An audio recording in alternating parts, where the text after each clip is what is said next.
Well, good morning, everybody.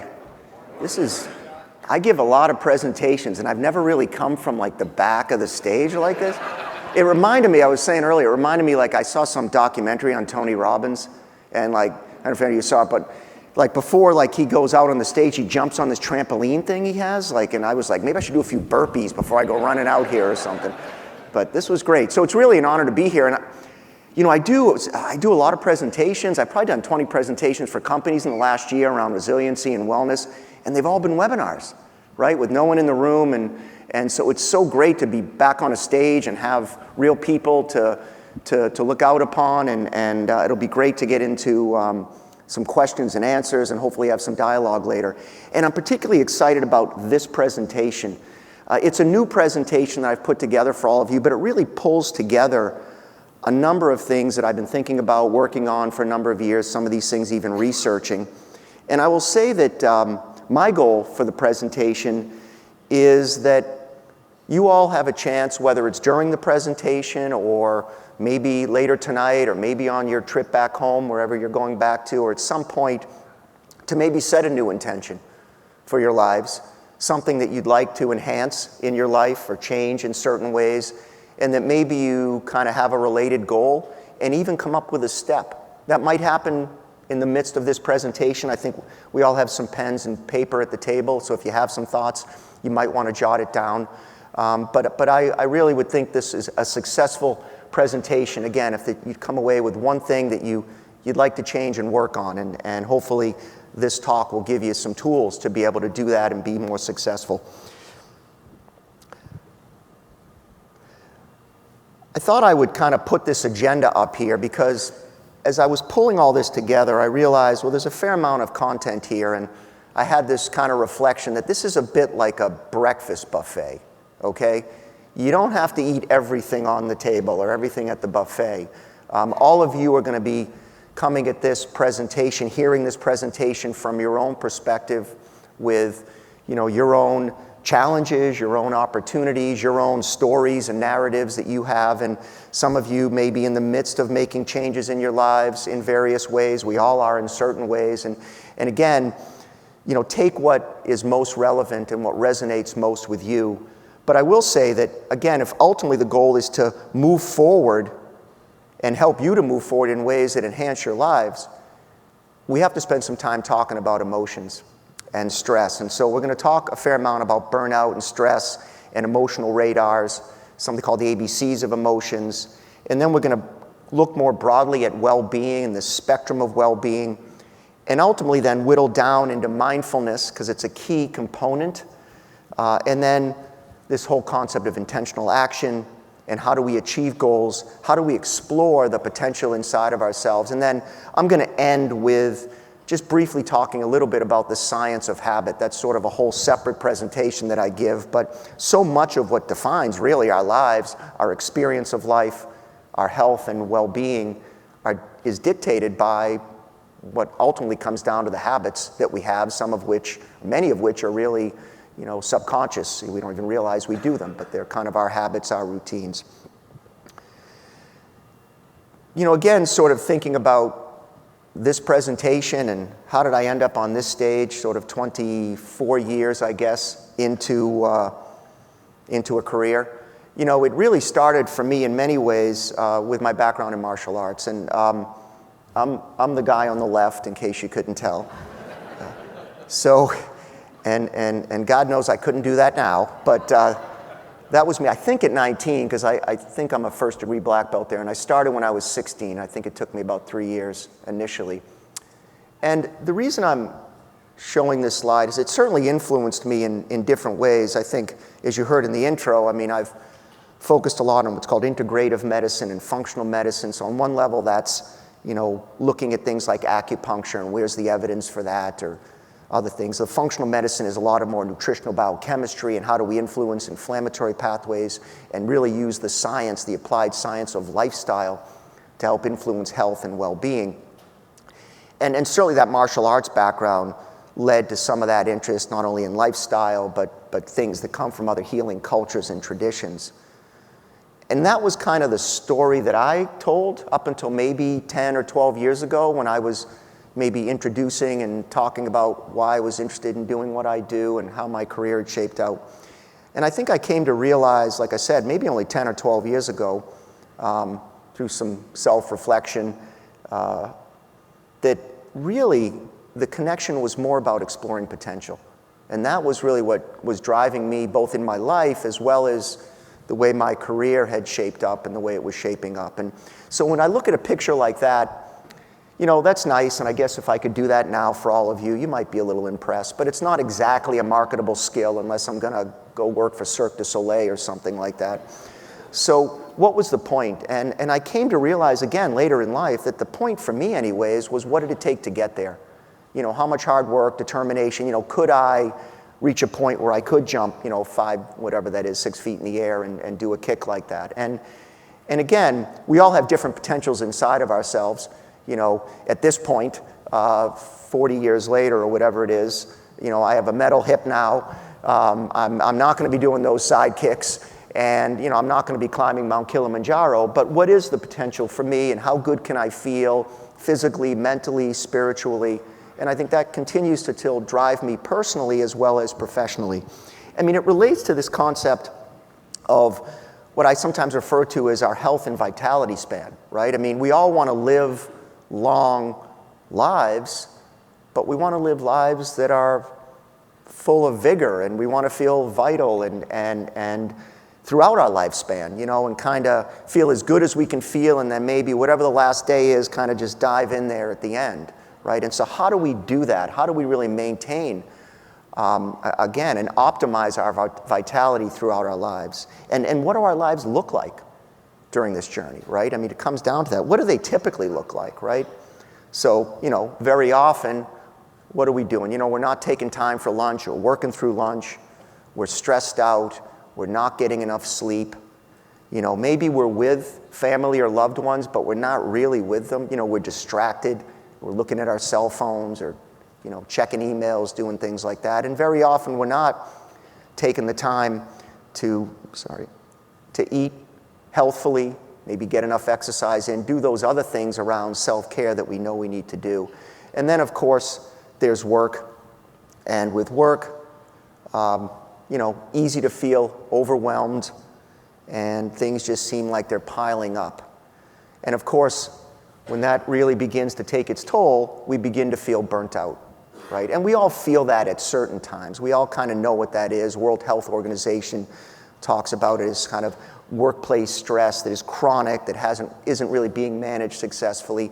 But really what the feelings are, this feeling of kind of emotional exhaustion, of feeling cynical, and of feeling ineffective in what we do. And again, just like we all have moments of feeling sad, that doesn't mean we're depressed. We can all have moments of feeling cynical or exhausted, and that doesn't mean we're burnt out. It's when these feelings really persist and begin to impact us in meaningful ways in our day and in our lives that we kind of really fit the criteria for burnout. But I think recognizing what that is, I know for me, on days when I'm sitting there going like, what the heck am I doing here? Sometimes I'll try to stop and be, wait a minute, maybe I'm just feeling a little burnt out in the moment, and what can I do to kind of clear my head and get refocused and remotivated? You know, so what does it look like? I mean, for me, you know, I'm feeling exhausted, I'm feeling cynical, I'm feeling ineffective. You can change the pictures, right, for your careers, your lives, but we all know what that feels like. And it's not just about burnout, right? I mean, it's driven by this concept of stress, which is really an epidemic in this country. Seer spoke about his experience, you know, briefly as a part of the introduction, but we know that he is certainly not alone, right? I mean, half of the US population pre-pandemic really rated stress as being high on a usual kind of basis. Their typical experience day in, day out was high levels of stress.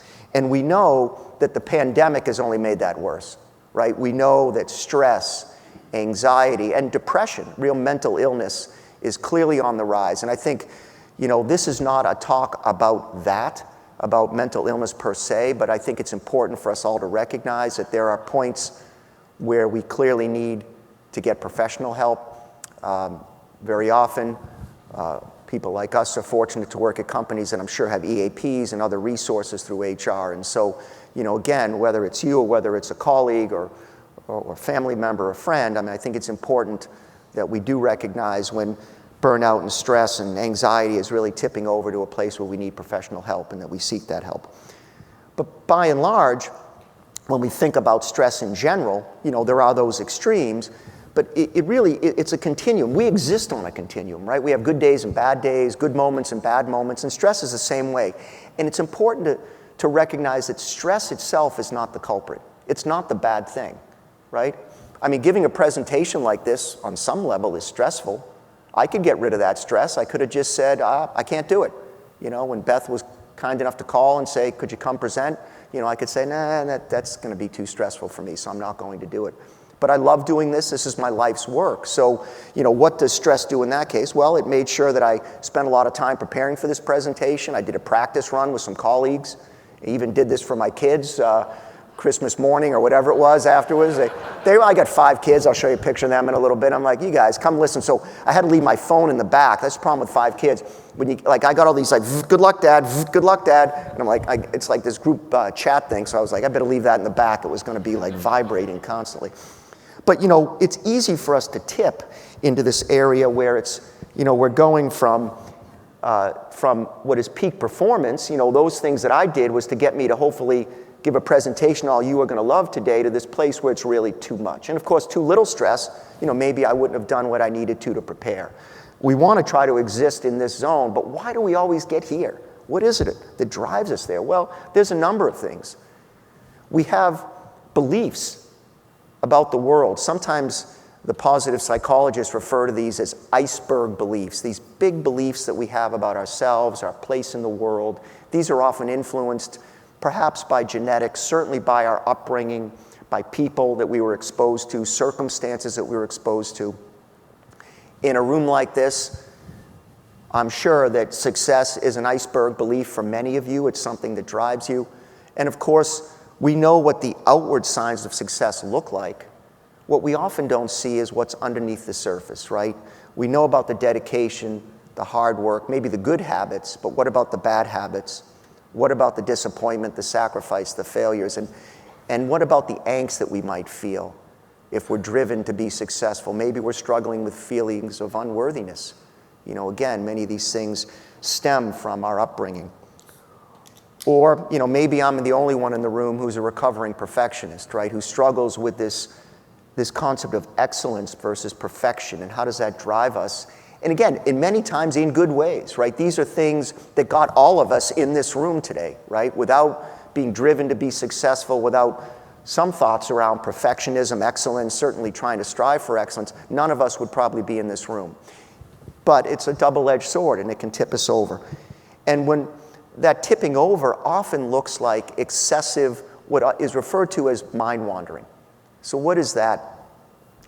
It's when we're in this place where we're often kind of wandering mentally to the past, events that may have occurred, and reliving them, or maybe we're mind wandering to the future about things that may or may not happen, and that's driving an emotional response.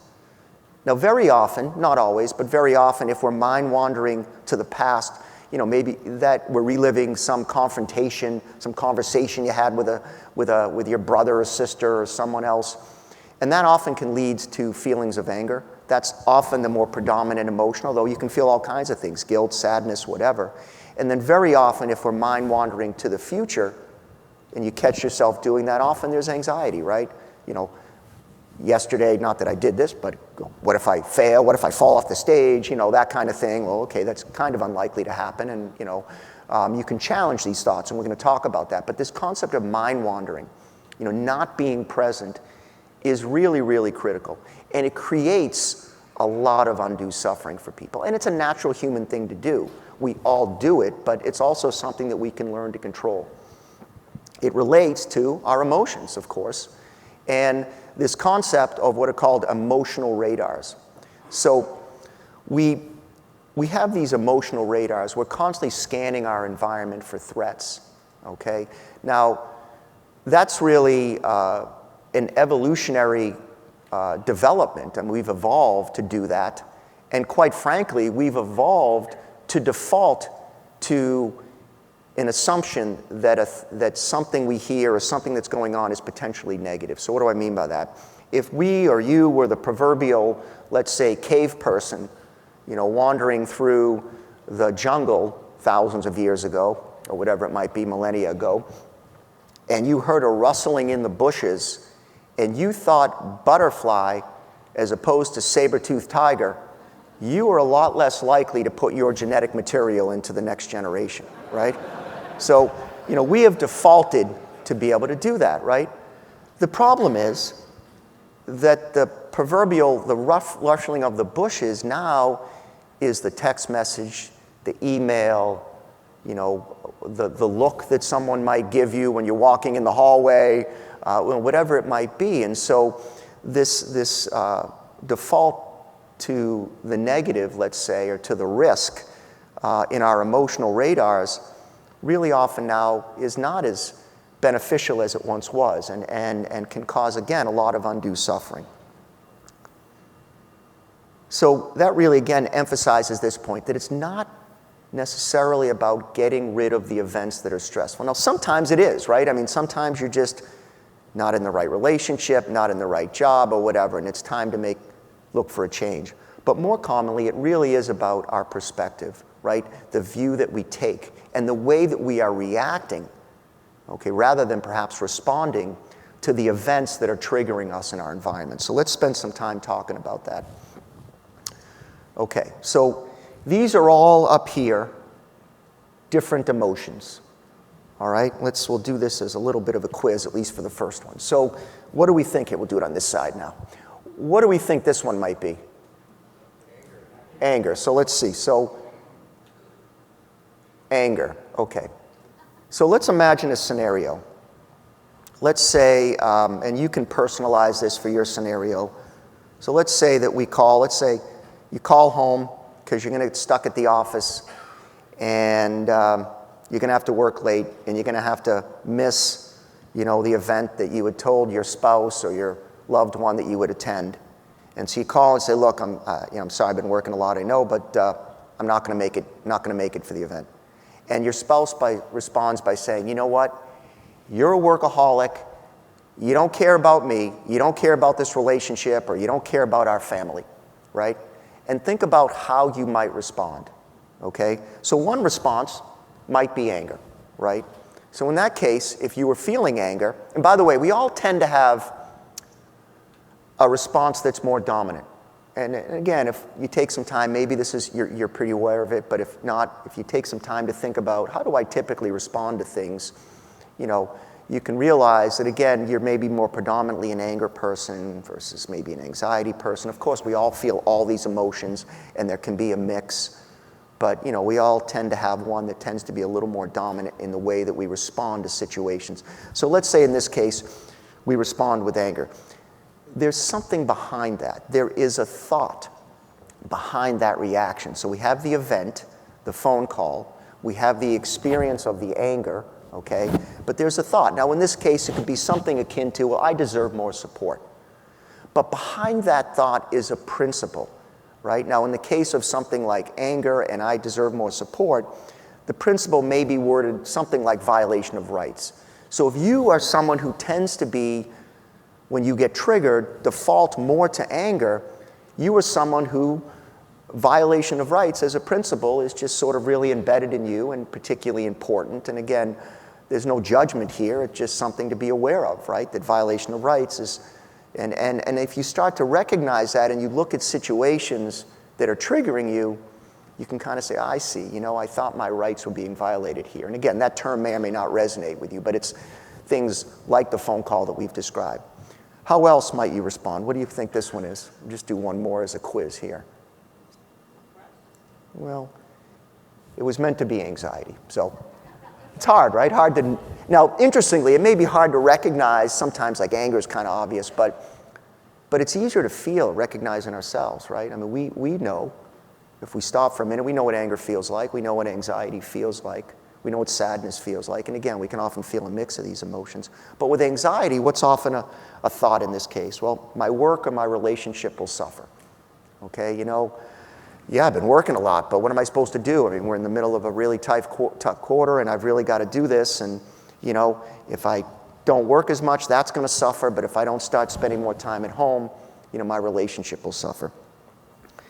And that's, again, this idea of future threat. So in the future, I won't be as successful with my work, or I might have issues with my relationships, and we worry about future threat.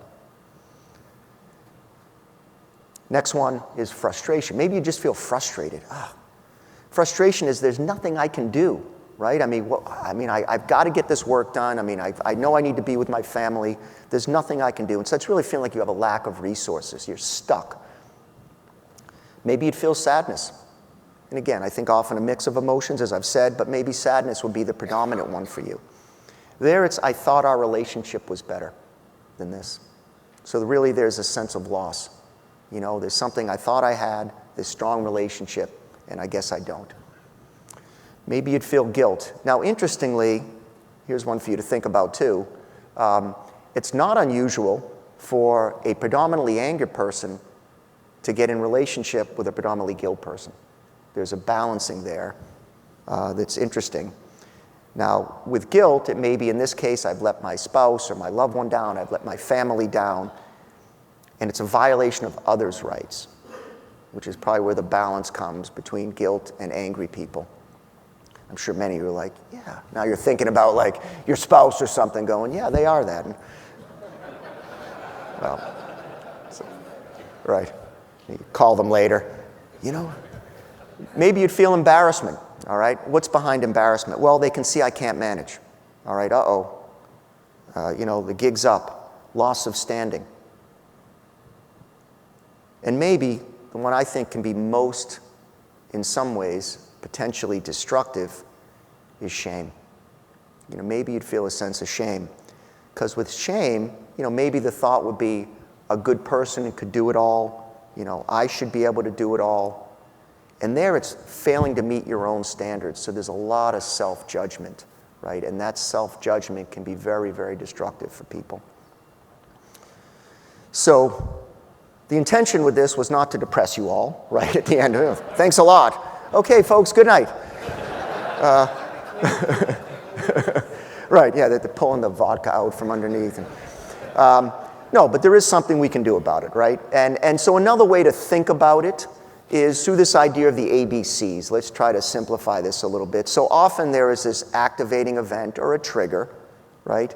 There's a belief or a thought, and then there is this consequence. Now, I'll tell you, we often go from A to C, right? We don't recognize what the belief or the thought was, just the guy cuts us off and we flip the bird or whatever it is, right? I mean, we go right from A to C. But that need not be the way. So the key is really this idea of detecting what you're experiencing, to really sort of asking, what am I feeling in this moment? What's the emotion? And what is the thought that's driving it? You know, literally challenge that thought.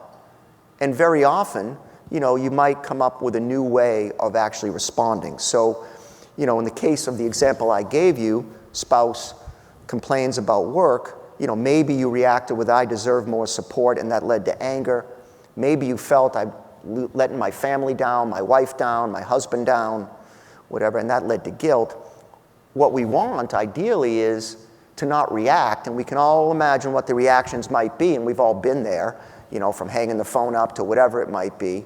What we want is to be able to respond, right? To be able to be present in the moment, not fly off the handle, but be able to be thoughtful and respond in that moment. So we're going to talk a little more about how we can learn to do that. I think, you know, one of the keys is mindfulness, and we're going to talk about mindfulness. This all relates really to kind of the science, if you will, of emotions, the science of stress. And of course, in the example I gave, it was about a relationship, and certainly our relationships are so critical to defining our experience of life, but it's really related also to your own personal health and well-being. And we know that through biological pathways, whether it's the autonomic nervous system, endocrine, all these other ways, or through behavioral pathways, through things like not eating properly or smoking, drinking excessive alcohol, not getting enough exercise or sleep, that we really do influence our risk of developing illnesses and developing disease.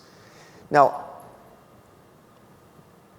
a really important point that I'd like you to take away, and I've already mentioned this a little bit as it relates to sort of stress, this idea of existing on a continuum. But really our health, our well-being, whether we define that broadly as our physical, our mental, our spiritual well-being, again, there's this idea of it's a continuum, right? We're not fixed in any one place.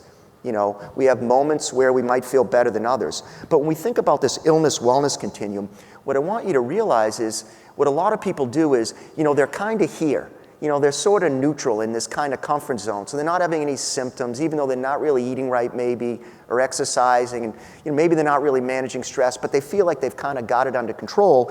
And then they wait.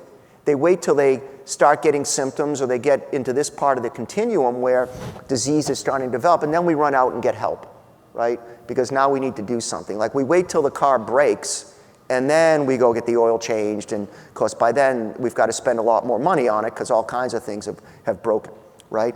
And so part of what I'm hoping you take away from this is not only the preventive maintenance that we all need to do, not only the need to kind of say, all right, well, even though I'm not feeling the symptoms, I want to move to this place. And, you know, fortunately, you know, there's places like Mayo and the executive health programs that can do that kind of thing. You don't have to wait until you're feeling ill or your own primary care doc. But that also, it's not just about avoiding, you know, high blood pressure or diabetes. It's really about how do we live our best lives? How do we explore that potential that I was talking about earlier, just to feel as good as we can feel? And I don't mean this in like a Pollyannish way, like we should all just be holding hands and singing Kumbaya and life will never be stressful. I don't mean it that way at all. I just mean if there are things in your life you're like, well, you know, I wish that relationship was a little better, or yeah, or you know, I wish I was in a little better shape, whatever it might be, or I wish I had a little better sense of purpose and meaning in my life, that is what life is about. That is what this journey is about, and that we can move ourselves along that continuum and think about our well-being broadly.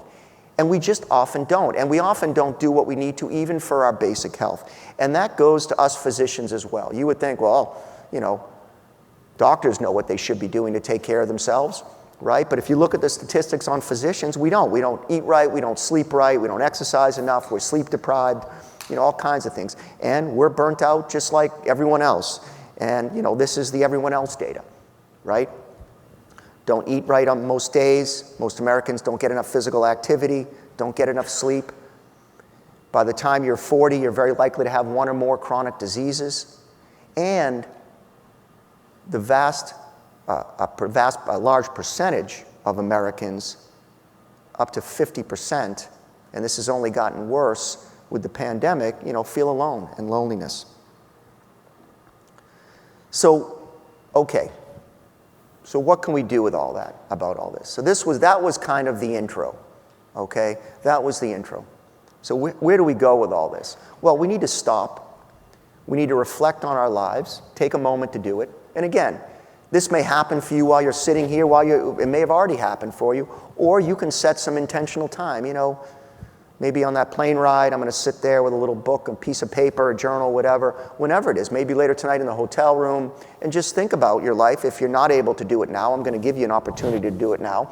But, you know, find some space where you can think about some things and maybe come up with, like I said earlier, just one area you'd like to start working on, one intention, one goal, maybe even one step towards that goal that you really plan to take, okay? Now, this Duke Wheel of Health, and, you know, we need the Mayo Wheel of Health. I'm kind of working on that, but I was at Duke for 5.5 years, and Mayo doesn't have the Wheel of Health yet, but I am working on that. So we will have it eventually.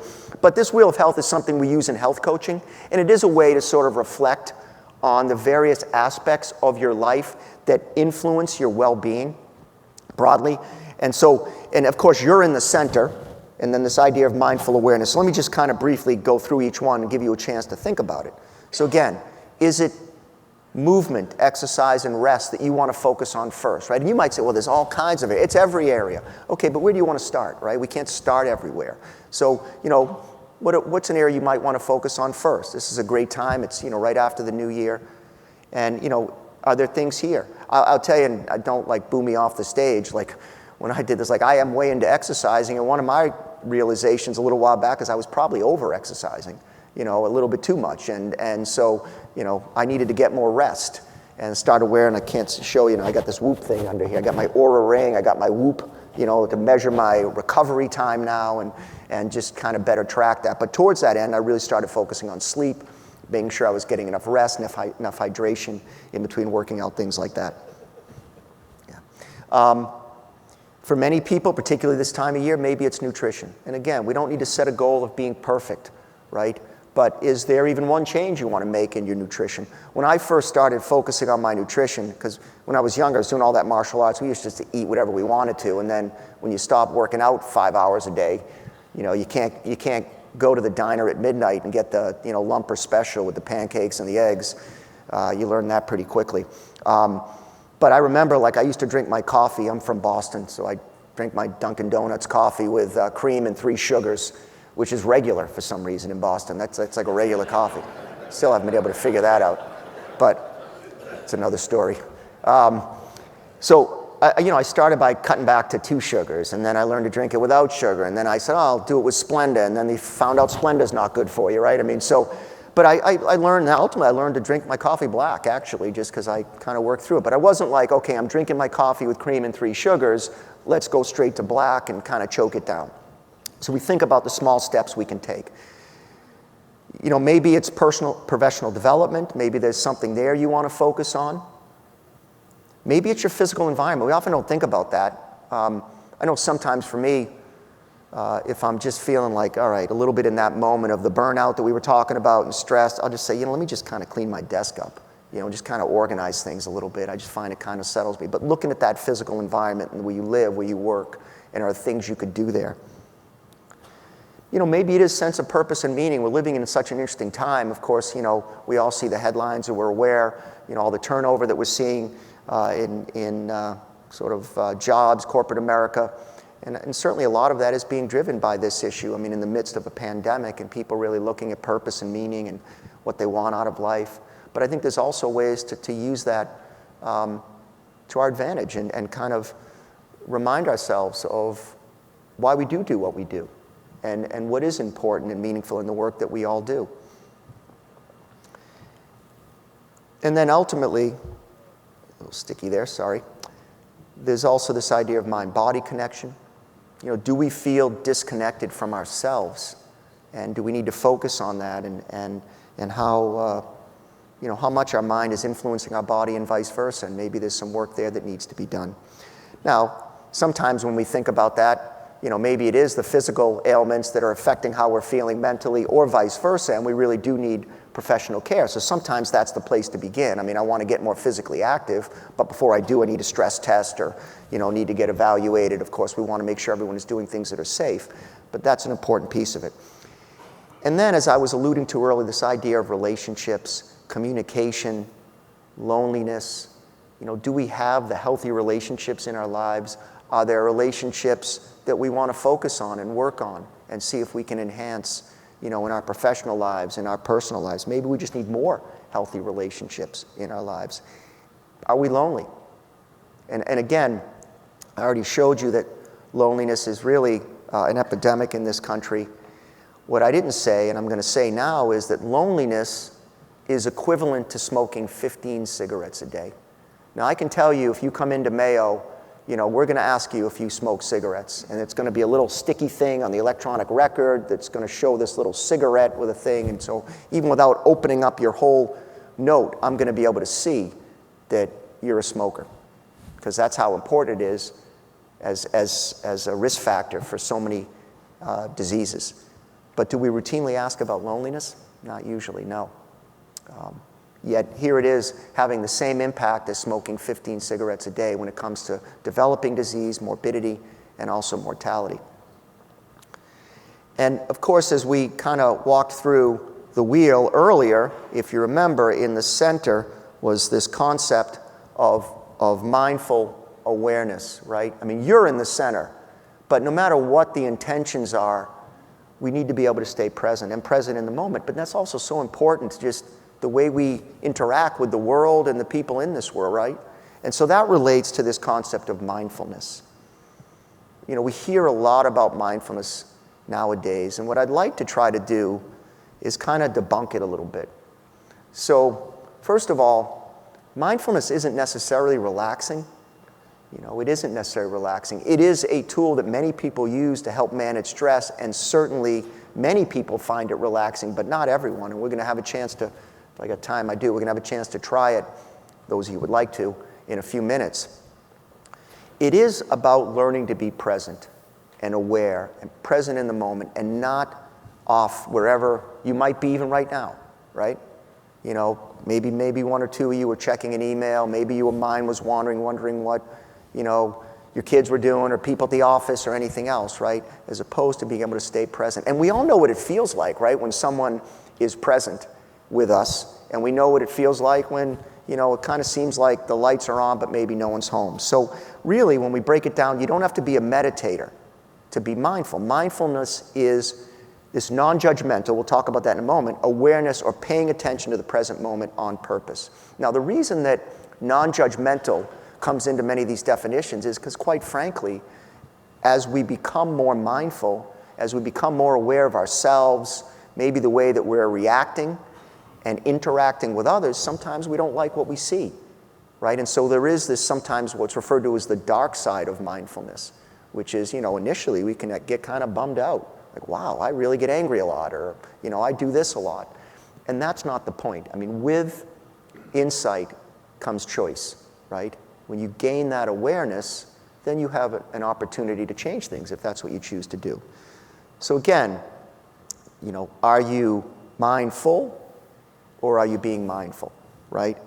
And I think we all know what it feels like to be this person when we're with this person, right? And we know what it feels like the other way around, too. You ever had that experience where, like, you meet with somebody and you come out of the meeting or whatever it was, and you're just like, wow, that felt really different. Like, they just felt really present. I remember hearing that once about this physician who I never met, and he had this fellowship that was named after him, and they were doing some dinner and because it was after him, people that knew him were speaking. And I remember talking to someone afterwards, and I'd never met this gentleman, but clearly people had utmost respect for him. And that was the comment that this other person who knew him made to me. They just said, when you were with him, you felt like you were the only person in the world, no matter what was going on. And what an amazing experience that is when you're with someone who's truly being present and mindful. Again, it's nice for you, it's nice for the other person. We know that mindfulness has a number of benefits. It's been well studied.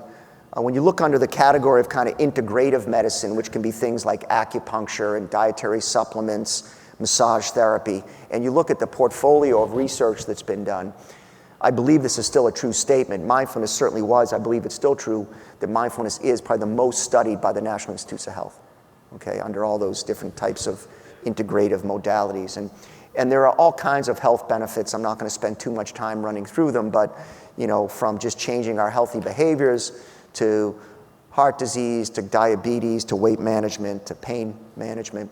There are, of course, all kinds of emotional benefits, reduced rumination, which is maybe another word for mind wandering, stress reduction, better focus, better relationship satisfaction. Now, this next slide I'm going to show you is really interesting to me. So I was asked to give a presentation for, it was Merrill Lynch. It came through Duke and Duke Corporate Relations. So it was maybe, 5 or 6 years ago. And they asked me to give a talk on mindfulness for living your best life. They kind of gave me the title. And they specifically asked about, could you provide any information on mindfulness for making better decisions? And I was like, well, that's interesting. Okay, so I went and looked in the literature, and there was a whole body of literature on this that I really found intriguing. Being more mindful, being more present allows you to make better decisions. That's great, and decisions that are, more relevant and things like that. But I put in bold here what really jumped out at me: enhance consistency of the decisions one makes that are consistent with their fundamental values. Which I thought, wow, isn't that important? When I can be more mindful, I can make decisions and respond in ways that are more consistent, with my values. So, my youngest is 19 at this point, but let's say, if Charlie spilt the milk, Do I go, Charlie, what's wrong with you? You know, like how many times I told you to be careful, and see that fear in his eyes, and you know, is that who I want to be as a person, as a father? Or am I more mindful, and do I say, Charlie, you know, we talked about being more careful. Come on, let's go grab some paper towels and clean this up, right? Because that's certainly more consistent with the way I value and view sort of my role as a father and the relationship that I want with my children, right? And so mindfulness allows us to do that. It allows us to pause, right? And so this quote by Viktor Frankl is so interesting, right? So between stimulus and response, there is a space. In that space is our power to choose our response. In our response lies our growth and our freedom. And interestingly, they've actually looked at mindfulness and shown that it actually expands that pause between the A, the trigger, and the C, the consequence. Just in minuscule ways. Just allows us, I mean, this is milliseconds, right, within the brain, allows us just a little bit more of a pause to ideally choose to respond, right, that then dictates so much downstream. You think of Viktor Frankl and how he chose to respond, of course, to the event of trying to survive, you know, during the Holocaust within a concentration camp. And such an interesting concept. But it's sort of that macro level and then just that micro level, day in, day out, and how we respond to life. Now, the nice thing about mindfulness is that it's like a muscle. We all have it, right? It's like a muscle. And it can be strengthened. It can be cultivated. Now, there are formal practices of mindfulness, like meditation, progressive relaxation, these kind of focusing on breathing, ways to sort of strengthen that muscle. And then they're informal. Like if you're not into it, there's other ways that you can still strengthen the mindfulness muscle, let's say. And that's just even by choosing to be present. You know, maybe at the break or at some point you're able to get outside today and just sit on one of the benches out there, and maybe just for a moment you just stop and put the phone away and just decide to feel what you can feel. Can you feel the sun? What are the smells? What are the sounds? You know, and just trying to be more present. And just like lifting weights, the more you do that, the stronger you get. Now, I'll also say that with some of the formal practices, you know, it can be painful, right? I mean, you can't just lift the same 5 pounds all the time and expect you're going to, you know, and do 10 reps, you know, forever and expect that you're going to get stronger. I mean, you need to break the muscle down a little bit so it overcompensates, hypertrophies, and it gets a little bigger and you get a little stronger. Well, it's similar with mindfulness. In the moment, it can be frustrating, you know, when that mind wanders, particularly, and again, I'm sure I'm the only one, but, you know, if you struggle with perfection versus excellence, you know, and you're like, I can't even get to 10 breaths and my mind's wandering again. But every time, this is the key piece, every time you recognize that your mind has wandered, whether it's doing formal practice or sitting out on that bench later today, and you just bring it back to whatever you chose to focus on, that's the rep. Okay, that's the rep. So all of our minds wander. Everyone mind, you know, that's a natural thing. The mind is going to wander. It's every time you recognize it and say, oh, let me just gently bring it back to the breath, to the smell I was smelling, the sights, the sounds, whatever it was. Again, gently without judgment, you've just taken one more rep towards strengthening, you know, your capacity to be mindful. And I'd also say this, you know, when I go to the gym, it's not like I lift and I walk out of the gym feeling that much stronger, right? Over a period of time, you know, if we're working out, we know, oh, geez, I can actually do 25 pounds now. I only could do 20 when I started. And mindfulness is the same way. I may feel more relaxed at the end, but it's over time that I realize I'm more able to be present as I practice. I just want to give you that, keep it in mind too. Now, I think we're still good. I'm going to maybe have to pick up the pace, but I think we're still good to maybe do like a minute or two of mindfulness. Would you like to try it? Okay, well, it's not mandatory, so let me say this. If you don't want to try some formal practice, I mean, I'd probably ask you don't just start texting because that'll be a distraction, but maybe do the informal. Maybe just try to sit and relax and whatever. But if you'd like to do it formally, for most people it's best to just kind of sit comfortably. I'm just going to take you through this, a little bit of a guided one. I'll ask you to maybe put your feet on the ground because that'll be helpful. You can rest your hands on your legs wherever you're comfortable there. Now, just to sort of decrease some of the sensory input, most people find it easier to close the eyes, Many of us don't love closing our eyes all the way, and so then even just picking a spot on the ground or in front of you on the table to kind of focus on so you're not distracted. And then just maybe taking 1 or 2 deep breaths, maybe in through the nose, out through the mouth. Maybe you want to try to sit straight up if you could, but be comfortable. A couple of breaths. And let's just sort of drop into awareness by first focusing on the feeling of our feet through our shoes touching the ground. Noticing that sensation. Maybe noticing the chair on the back of your leg or your buttocks, the pressure there that you hadn't been noticing, but now you're aware of it. Maybe your lower back, what that feels like as you lean against the chair, moving up your spine.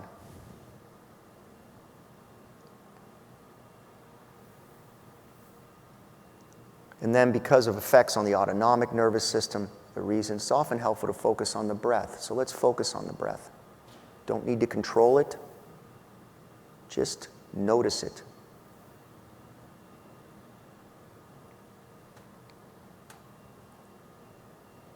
If you're breathing in and out through your nose, or you might notice change in temperature. You might notice your chest rising. And if your mind wanders, and it will, just gently bring it back to the breath.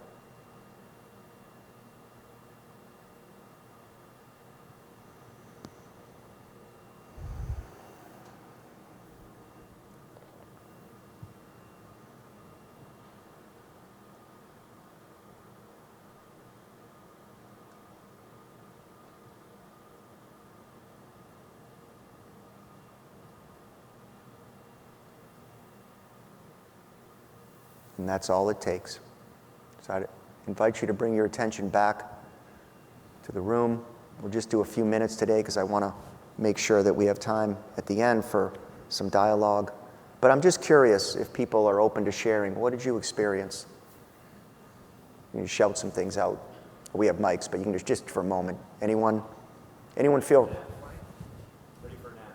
Ready for a nap? So kind of relax, kind of chill, right? I like doing it lying down, but if you fall asleep, it doesn't count. That's the only thing. But it's kind of cheating, I guess. But definitely. Anyone feel frustrated? Did it feel frustrating to anybody? Did you kind of feel? Was it hard to stay focused? Mind wandered. Yeah. Again, it is what it is, right? Now, I will say that if you have a lot of trouble with it, or just as another way to do it, of course, nowadays there's an app for everything, and for mindfulness there are many apps. Any of these can be helpful. They all have sort of, their free access with some of these visualizations, meditations, and then of course more involved if you want to, take it to a deeper level. But again, this was all about being able to stay present.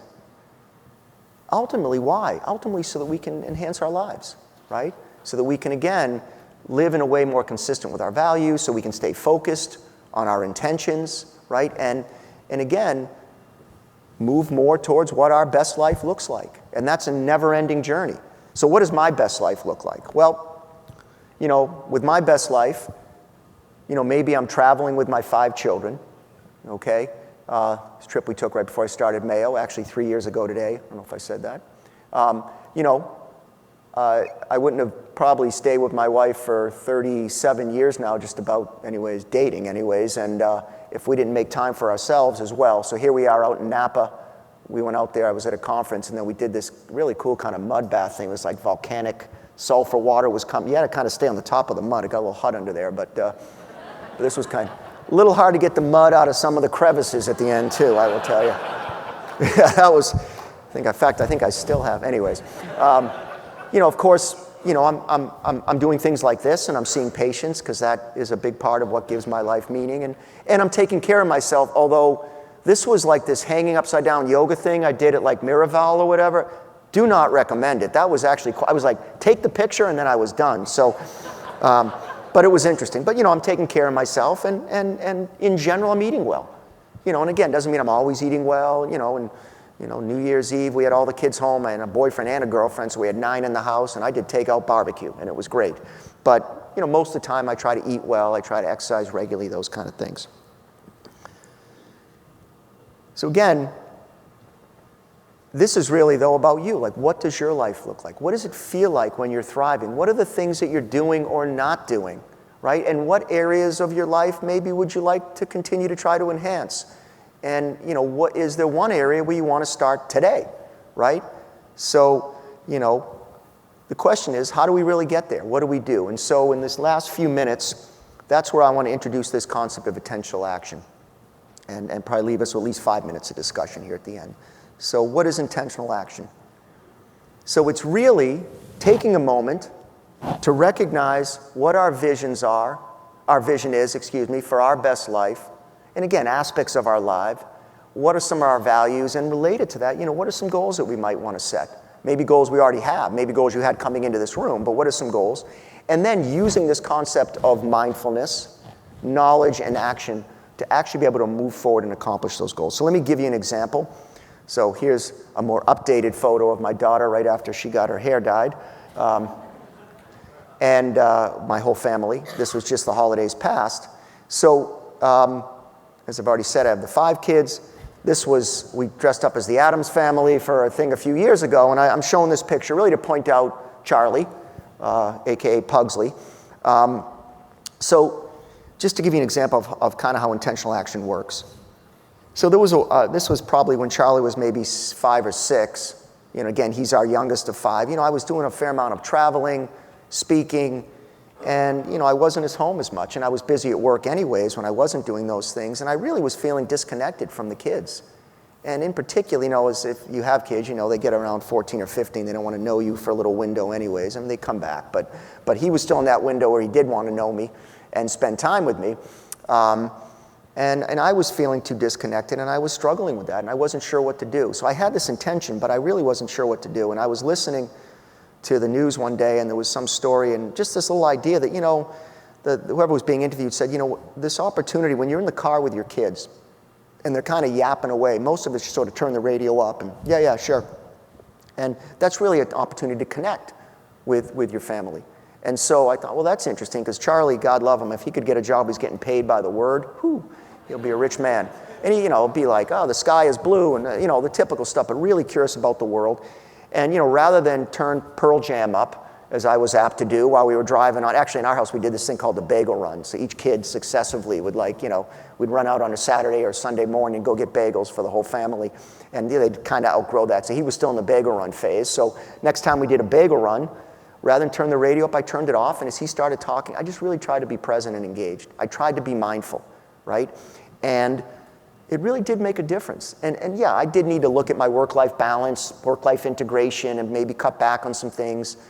But it made a difference for the time when I was there, that I was more present and more connected with him. So that's really this idea of how we accomplish those goals. And it starts with the piece of being mindful. We need to be present in the moment. We need to remember what those goals are. That's whether it's connecting with our kids or making the right choice at lunch today, if we decided we want to eat more healthfully. We also need the knowledge, and I think, but before we get to that, if you're having trouble staying present, right, then you can kind of hack that. You can cheat that a little bit, right? And we want to learn to be present in the moment, but you can put reminders on your phone, you can partner with others, you can write yourself notes, you can tie in with other routines that you may have. So, a more recent for me is I've only got about a 10, 12-minute ride home from Mayo, which is really nice. And now we're empty nesters. So I was like, all right, I want to stay connected with the kids, 10-minute phone ride, that's something I do pretty much every day unless I'm teleworking, and, I'll just call a different family member, even one of my parents, right? And just a quick check-in to say hello. So there was a routine that I kind of tagged on this other goal that I had. Beware of your distractors. Yeah, I'm going to eat. I set my goal to eat well. I eat well every time except when I hang out with that person or if I have one too many beers or whatever it might be. And so, what is it that pulls you off of your goals? That's really the key. So you have the intention. You're staying mindful of the intention. You have to know what to do. You have to know what a healthier diet is, right? Or in this case with Charlie, I didn't have that idea of the bagel run thing, but once I heard it, I was like, okay, I got that knowledge. Now that happened fortuitously, but we can now go out and look for that knowledge. I mean, no matter what it is, there's a book or a podcast or something, or a health professional or a friend or a mentor or someone else who can give you some guidance, give you some ideas that you may want to implement, right? Those are out there. And I'm sure all of you are very adept at finding those things.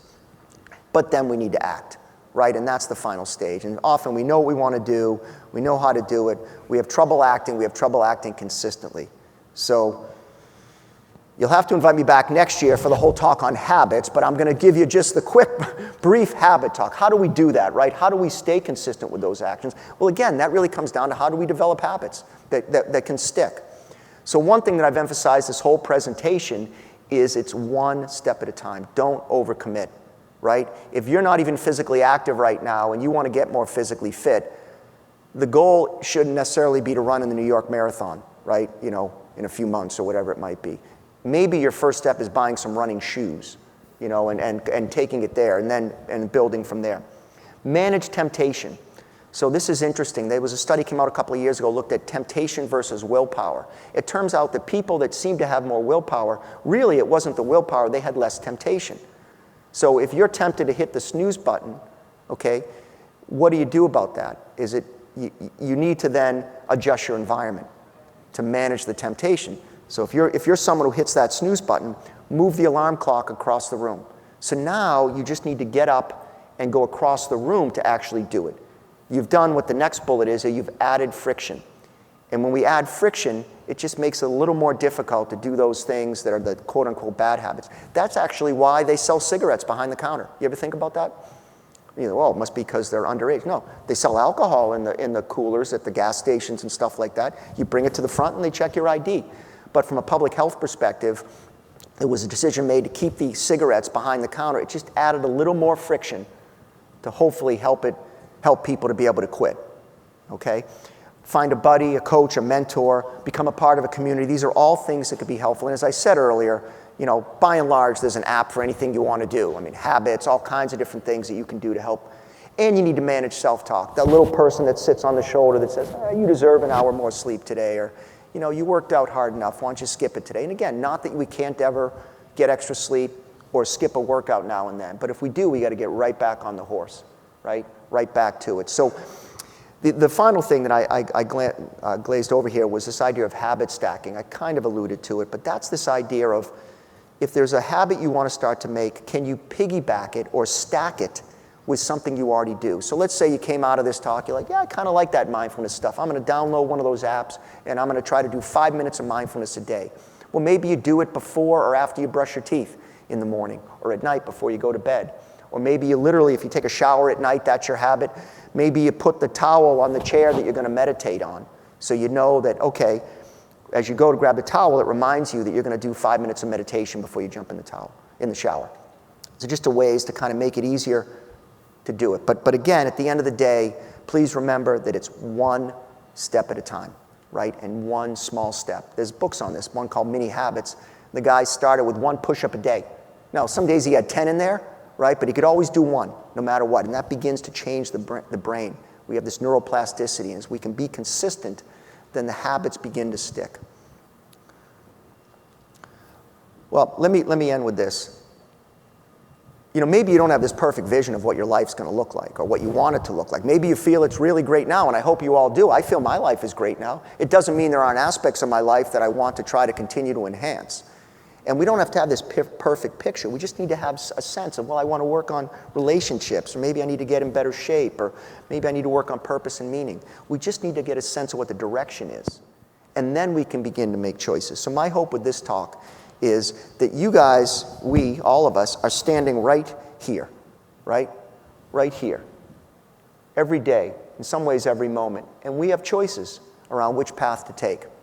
So my hope here with this was that this presentation, you took 1 or 2 things away that'll help you make some choices that'll move you towards your best life, your best sense of mental, physical, emotional, spiritual well-being. Thank you very much.